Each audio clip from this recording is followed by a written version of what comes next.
mobilier d'extérieur est un marché qui continue à amener beaucoup d'innovation et à apporter l'innovation parce qu'il est dynamique, parce que quand on est dehors, on n'a aucune contrainte de déco ou de mobilier très importante par rapport à ce qu'on a à l'intérieur. On a la commode de mamie à sortir avec le nouveau canapé, la couleur des murs, etc. À l'extérieur, c'est vraiment un espace de liberté et on voit que les marques investissent vraiment à l'extérieur pour proposer une offre design vraiment aboutie. Nous, avec Batilline, on a été confrontés à deux types d'évolutions. Amener des produits plus doux, plus confortables, qui aient un toucher plus agréable, des produits qui aient un volume, une matière, qui aient un rendu textile dans l'association des couleurs, et puis autre chose.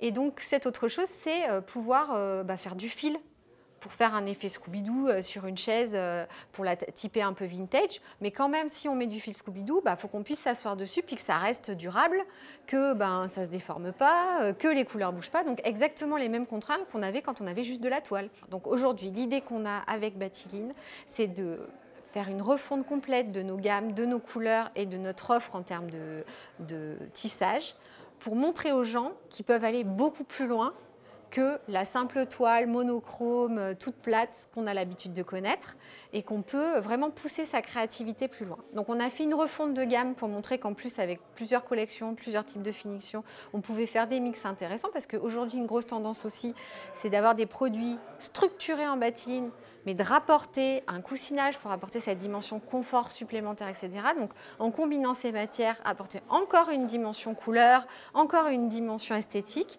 Donc on est vraiment dans la refonte des gammes pour faire des choses qui soient vraiment attractives.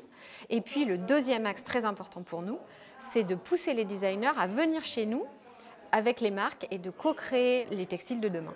Et donc pour ça, on a choisi le logiciel Pénélope qu'on a installé chez Serge Ferrari. Demain, on va rajouter un métier à tisser pour pouvoir faire les essais en direct et avoir cette fameuse magie de se rendre chez l'industriel avec une idée en tête et de la rendre concrète dans la journée et de pouvoir faire des sélections, faire des essais et de pousser la création le plus loin possible.